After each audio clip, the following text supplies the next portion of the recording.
Well, hi everyone. It's wonderful to be with you again for one of our morning prayer times together. This one was due to be coming out on Friday the 21st, but got delayed by a little bit. So this is actually coming out on Saturday the 22nd. However, it still carries on with where we left off for the last morning prayer. So working our way through Mark's Gospel, and we're really getting into things now. So just that overview of the Gospel. What's been happening?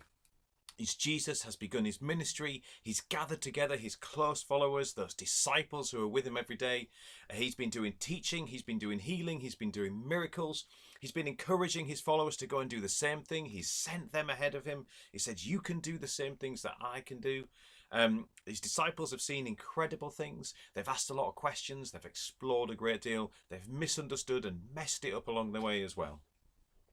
But now we're really getting into it. Jesus and his followers have come into Jerusalem, and it was a triumphal entry. People who met Jesus thought, this is the time. He's the one who's going to be incredible. He's going to break Roman occupation. He's going to get that sorted. All fantastic.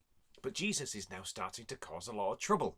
So Jesus goes and spends time in the temple which is the absolute centre of the kind of Jewish faith, the place where God's presence is, the place you go to pray and to worship.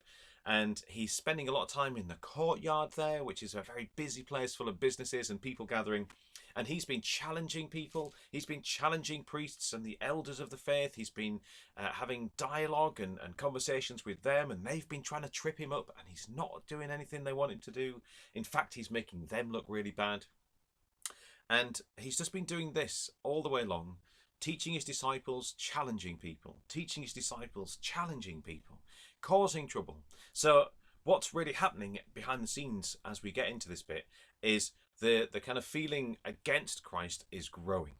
And those who are in authority, especially those in religious authority, are now genuinely planning how to get rid of him.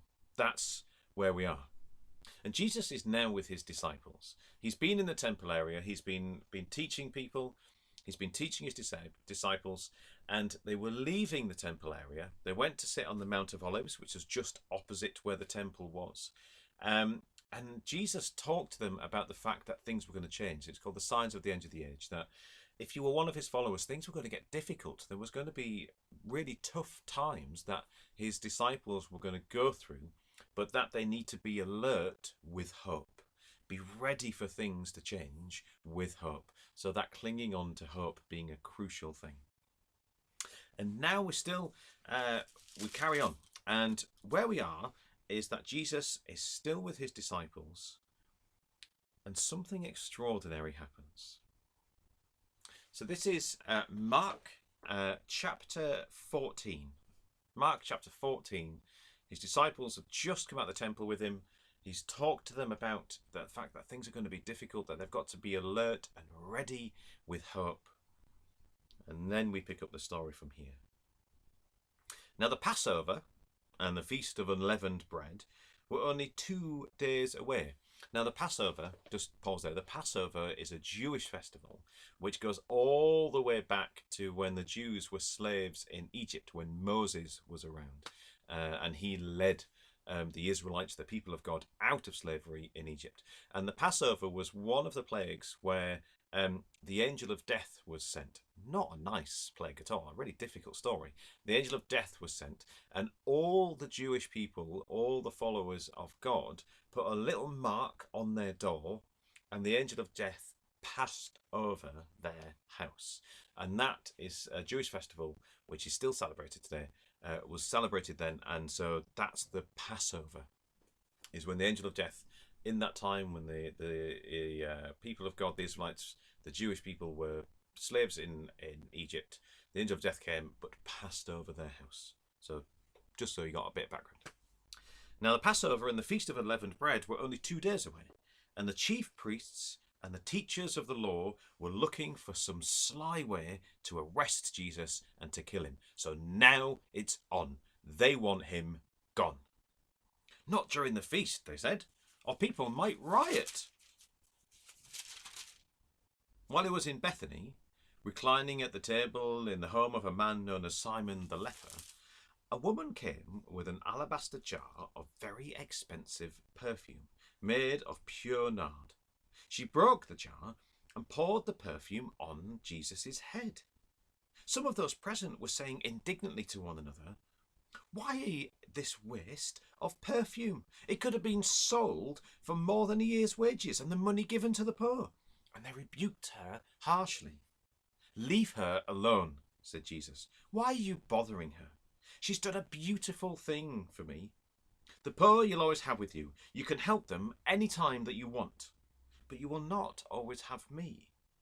She did what she could. She poured perfume on my body beforehand to prepare for my burial. Tell you the truth, wherever the gospel is preached throughout the world, what she's done will also be told in memory of her." Then Judas Iscariot, one of the 12, went to the chief priests to betray Jesus to them. They were delighted to hear this and promised to give him money. So he watched for an opportunity to hand him over. So here we've got quite a lot going on. So first of all, you've got that first passage where it's saying, "Oh, the Passover's on its way." And there we go. The chief priests and the elders of the Jewish faith, and now they've had enough. They're looking for a way to accuse Jesus and to get rid of him, to kill him.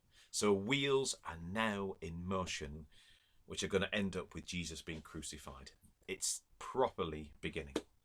And then the story turns to see what Jesus is actually up to. And we find him in the house of someone called Simon.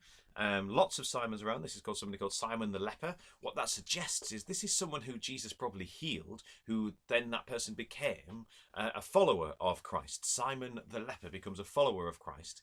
And the early church, the early gatherings of church, the early gatherings of people who followed Christ were not held in church buildings. They weren't held in church buildings for a long, long time. Even after Jesus' death and resurrection and how Christianity spread after that, the early church met in each other's houses. That's what the church was. It was a shared hospitality.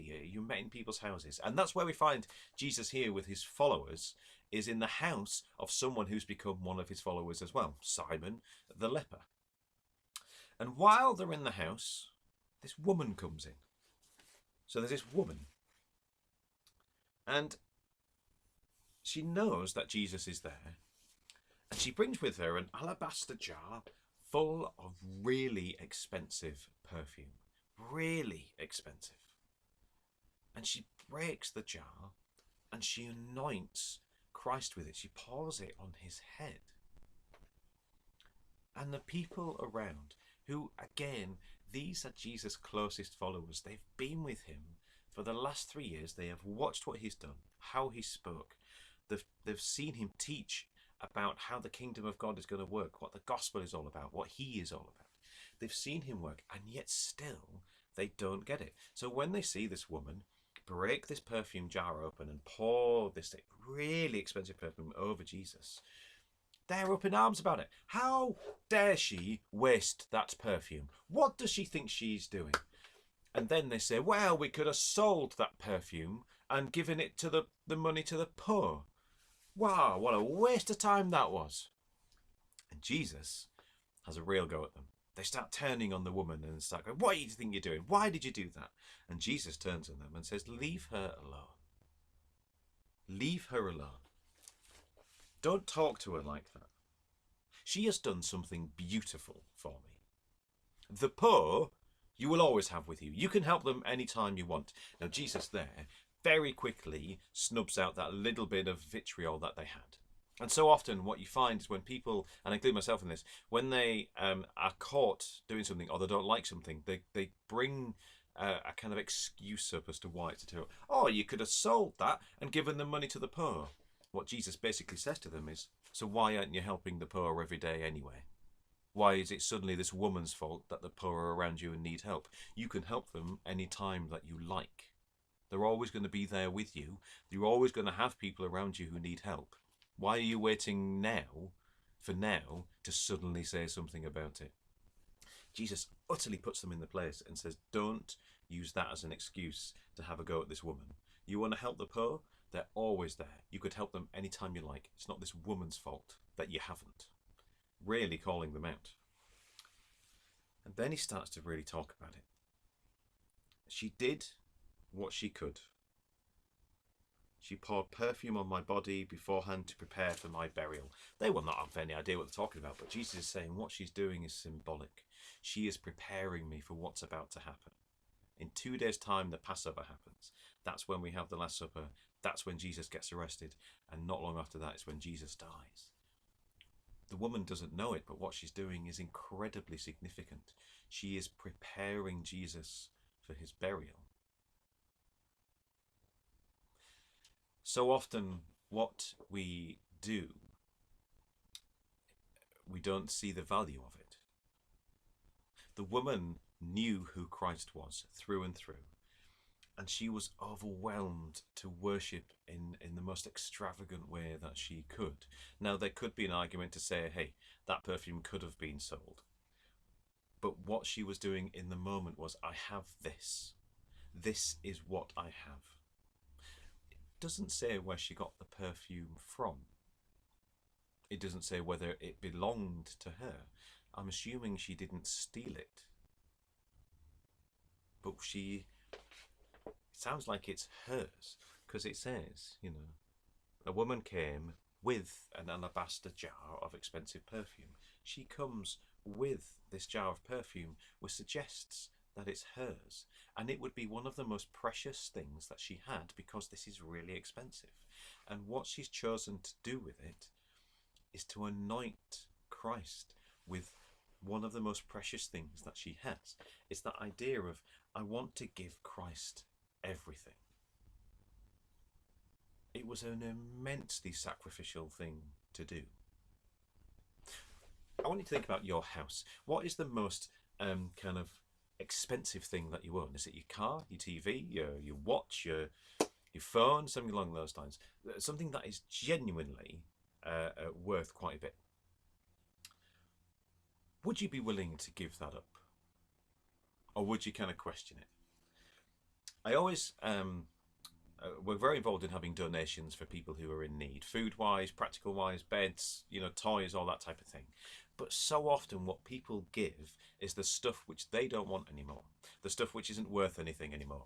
We'll give you this because it's broken and our kids don't play with it. We'll give you this because, well, we don't really want it anymore. We'll give you this because we don't eat it.